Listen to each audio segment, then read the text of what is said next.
संकुलन क्षमता थोड़ा काट दो और लिख दो थोड़ा सा।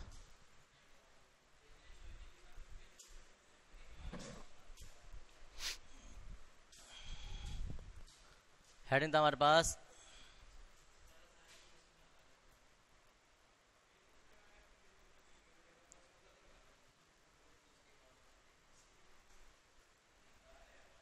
निबिड़ संकुलन, और निबिड़ संकुलन जो है वो कहलाता है क्लोज पैकिंग।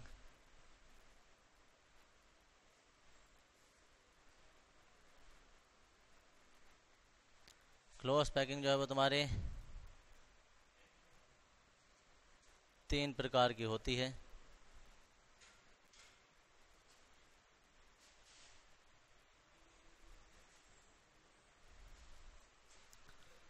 एक बिमीय,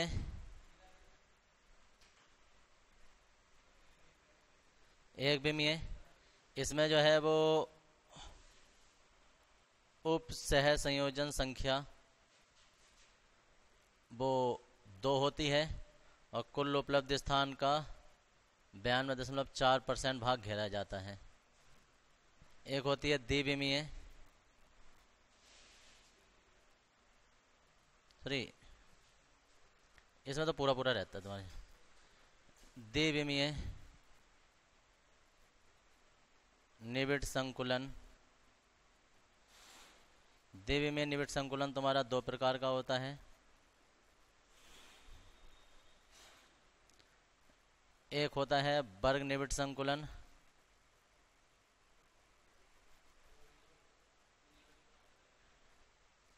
एक होता है षष्ठकोणीय।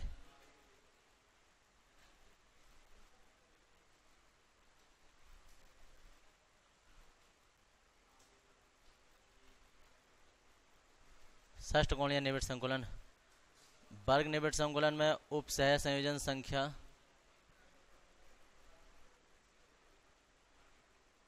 4 होती है और कुल उपलब्ध स्थान का 52.4% भाग घेरा जाता है।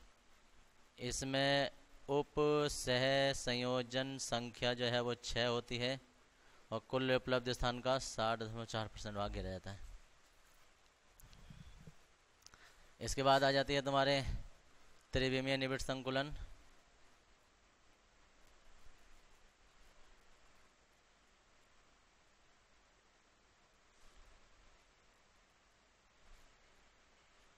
त्रिविमीय निबिड़ संकुलन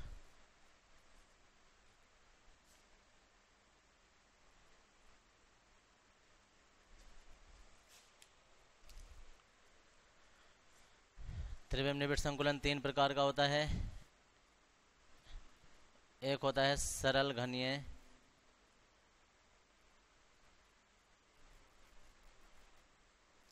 निबिड़ संकुलन, इसमें उप सह संयोजन संख्या जो होती है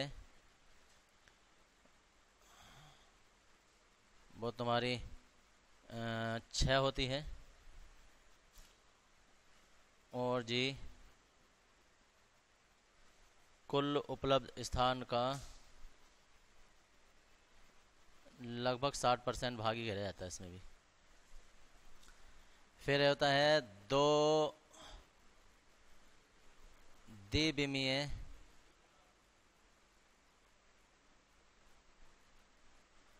परतों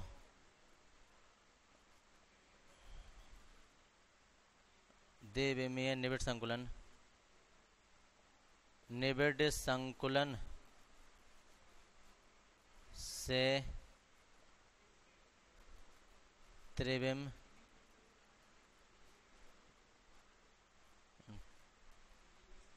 परतों से त्रिविम निबिड़ संकुलन, ये तुम्हारा फिर 2 प्रकार का हो जाता है। एक हो जाता है SCP यानी कि षष्ठकोणीय,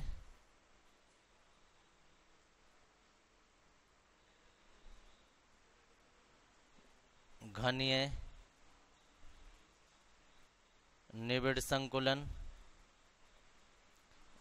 एक हो जाता है सीधा घनीय निबिड़ संकुलन।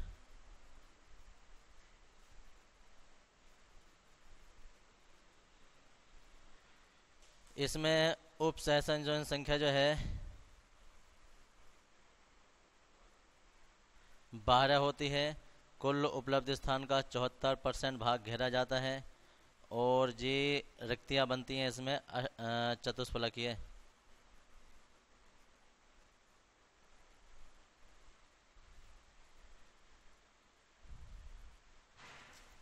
ये कहलाता है CCP और जी CCP में उप सह संयोजन संख्या 12 होती है, 74% स्थान ही घेरते हैं। अष्टफलकीय रिक्ति बनती है।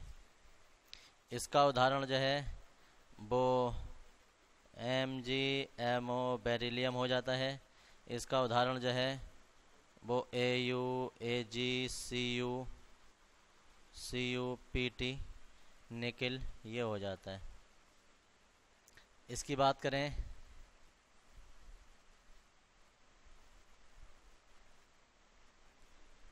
अंतः केंद्रित घनीय निविड़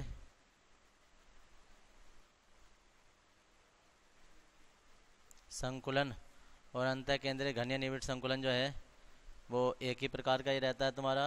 इसमें उप सह संयोजन संख्या जो है वो 8 होती है। कुल उपलब्ध स्थान का 68% भाग घेरा जाता है और जी उदाहरण इसके आ जाते हैं सोडियम पोटेशियम आदि। तो ये तो ये निविड़ संकुलन जो है वो तुम्हारा इस तरीके से बढ़ जाता है पूरी कैटेगरी में। निविड़ संकुलन के कैसे हम गोलों को व्यवस्थित करते हैं 3 प्रकार से करते हैं, एक दिशा में, 2 दिशा में, 3 दिशा में।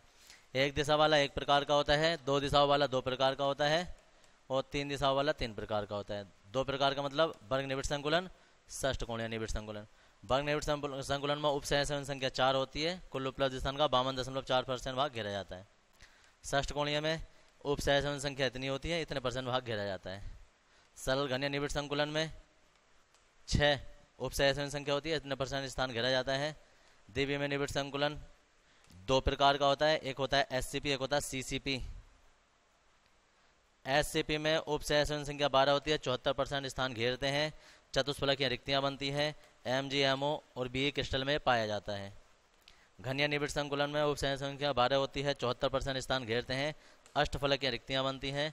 जितनी भी सिक्का धातु होती हैं उनमें ज़्यादातर ये पाया जाता है। सिक्का धातु मतलब जिनके सिक्के बनाए जाते हैं, कॉपर, चांदी, सोना, ऐसे करके। अंतः केंद्रीय निविड़ संकुलन में 8 उप संयोजन संख्या होती है, 68% स्थान घेरते हैं और सोडियम पोटेशियम के क्रिस्टल में पाया जाता है। ये तुम्हारा पूरा चार्ट आ जाएगा। अब तक तुमने ये निविड़ संकुलन पढ़ा है। इसके बाद हेडिंग डाल देंगे संकुलन क्षमता।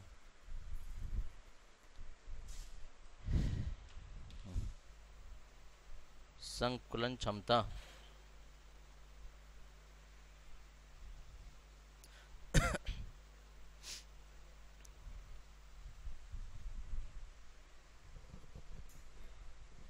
उतारो।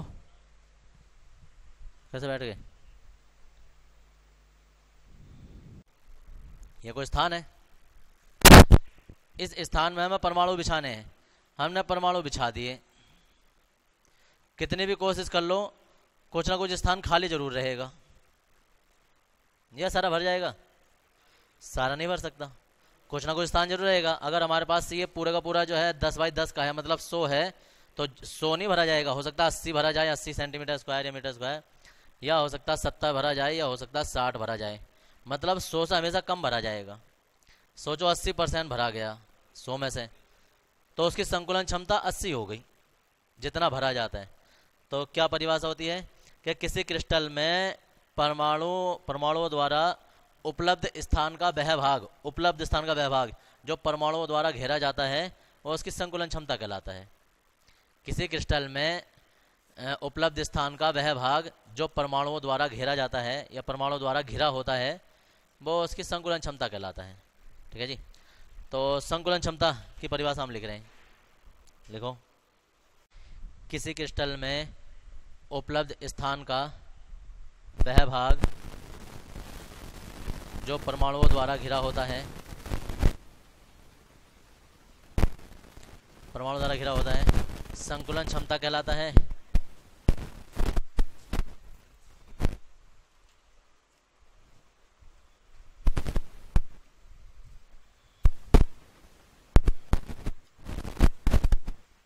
और सूत्र आ जाता है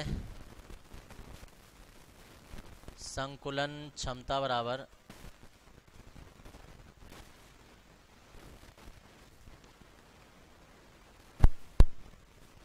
इसे अभी अभी कण लिख सकते हैं, अभी अभी कणों द्वारा घेरा आयतन बटे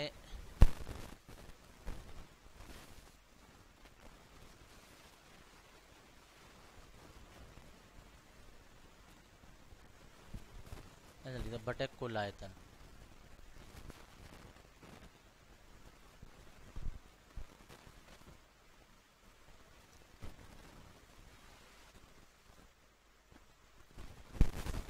सूत्र आ जाता है और इसके बाद आ जाता है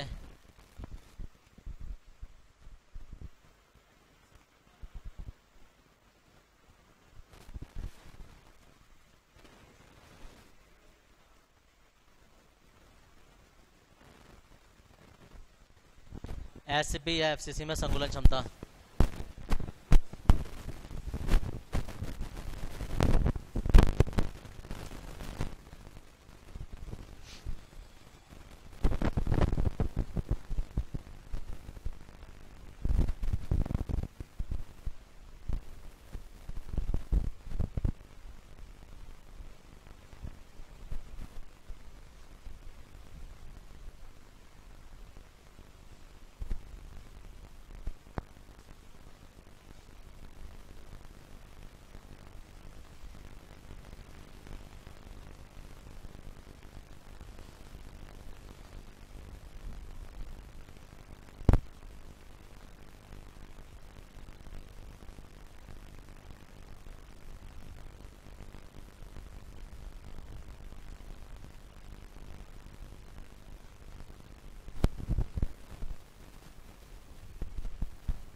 हो गया, लिखेंगे इसके बाद। अब हम देखो तीनों के लिए फिर निकालेंगे, एफसीसी के लिए, बीसीसी के लिए और एससी के लिए, तीनों के लिए अलग से निकालने वाले हैं अब। और याद रखना ये एग्जाम में भी, बोर्ड के एग्जाम में भी 5 नंबर का रखा है।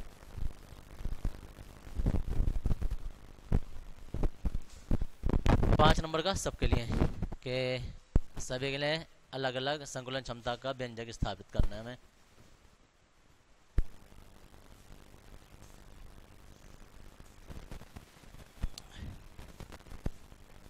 इसमें लिखेंगे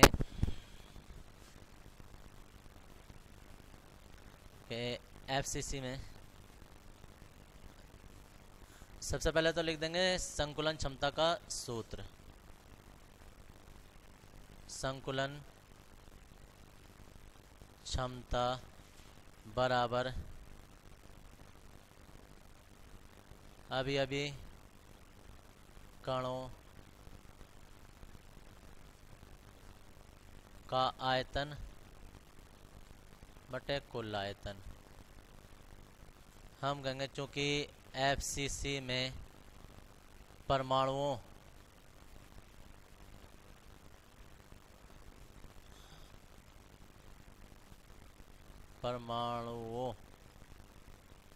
एफसीसी में परमाणुओं की संख्या कितनी होती है भाई?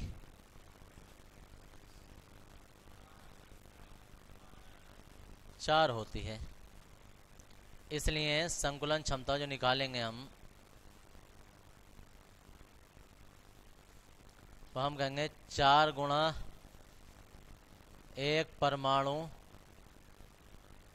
का आयतन बटे इकाई सेल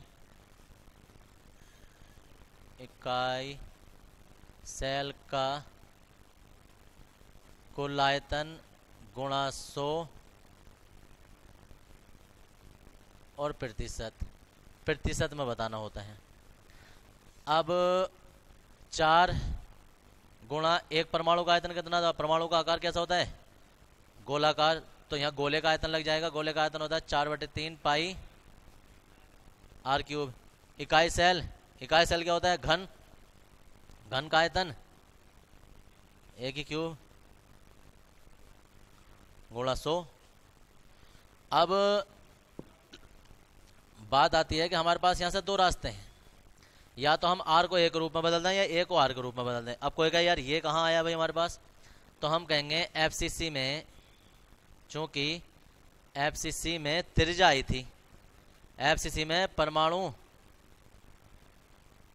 की त्रिज्या याद है, चैप्टर स्टार्टिंग में दूसरे तीसरे दिन कराया था, परमाणु की त्रिज्या आर बराबर a/2√2। अब या तो आर का मान उठा के तुम यहाँ लगा दो, या ए का मान उठा के तिरछी गुणा करके ए के रूप में सोल्व कर लो। ए के रूप में सोल्व कर लेते हैं, आसान रहता है। यह आ जाता है 2√2 इंटू आर, तिरछी गुणा कर दी, ए बराबर मान आ गया, उठा के इसमें लगा देंगे समीकरण 1 में। इसलिए संकुलन क्षमता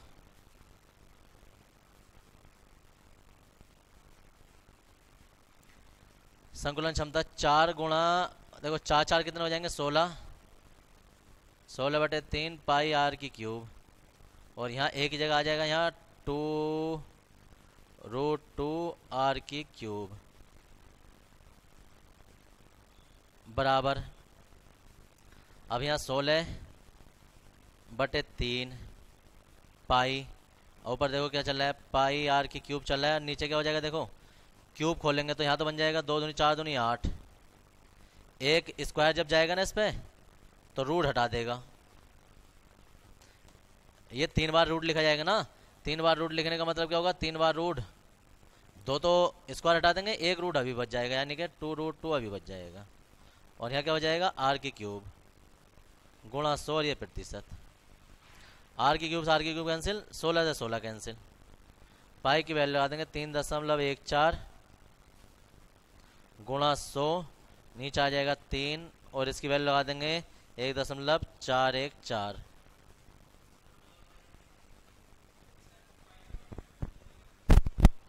पाई का ना एक ही बात है, कोई सा भी एक पाई लगा दो, तो ये 100 से कैंसिल हो गया, ये इससे कैंसिल हो गया, पाई की वैल्यू लगा दी 100, ये लिख दिया, इतना आ गया है। जब ये इसे कैलकुलेट करते हैं हम, तो इसकी कैलकुलेटेड वैल्यू आ जाती है 74%। एफसीसी में संकुलन क्षमता, आप कोई कहे यार ये डायरेक्ट लिखा, मतलब तुम कैलकुलेट करके देख लो, इतना ही आ जाएगा, या जा सकते हैं ऐसा आ जाता है कि 7.389 के आसपास आ जाता है, तो वो सार्थक अंक लगा के 4 ही बन जाता है, ये आ जाता है।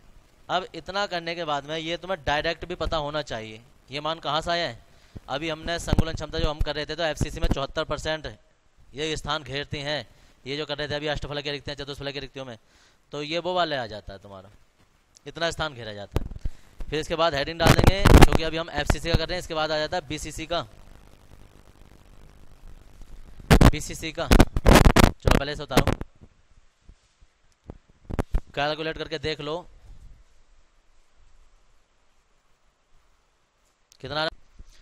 अब बीसीसी के लिए निकालने के लिए फॉर्मूला देखो, संकुलन क्षमता परमाणुओं का आयतन और कुल आयतन, तो हम यहाँ एफसीसी ना करके ना हम कहेंगे कि चूंकि बीसीसी में परमाणु की संख्या कितनी होती है 2, तो परमाणु की संख्या हो जाएगी 2 यहाँ, उसके बाद यहाँ भी 2 आ जाएगा, ये है काम की बात। यहाँ एफसीसी में परमाणु की त्रिज्या, तो एफसीसी नहीं आएगा, अब क्या आ जाएगा, अब बीसीसी में परमाणु की त्रिज्या, अब आर बराबर जो होती है ना, वो ये नहीं होती है, वो होती है √3a/4, तिरछी गुणा कर दो, तिरछी गुणा जब करेंगे तो यहाँ आ जाएगा 4r/√3 आ जाएगा। अब यहाँ से वाले मान लगाने हैं हमें, ठीक है जी, ये है, अब ये मान लगाएंगे जब हम, तो जी बीसीसी के लिए हमें संकुलन क्षमता मिलेगी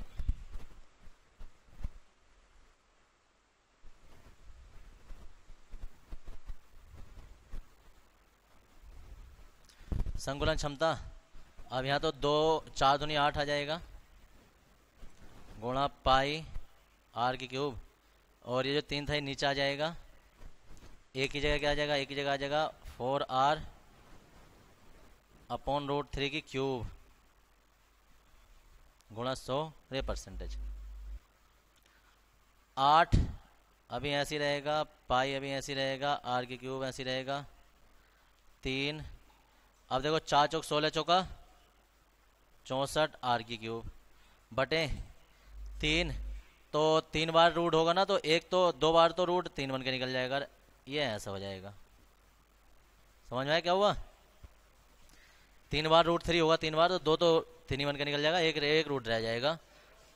देखो इस 3 से तो 3 कैंसिल हो गया, 8 चौक 32 4 बार हो गया, आर की क्यूब से आर की क्यूब कैंसिल हो गया, तो ऊपर जो बचा होगा वो पाई बचा है गुणा 100 बचा है, और नीचे बचा है 8 8 64 होता है, और देखो √3 घूम के भी ऊपर चला जाएगा। और कुछ बचा है? और कुछ नहीं बचा है। तो जी संकुलन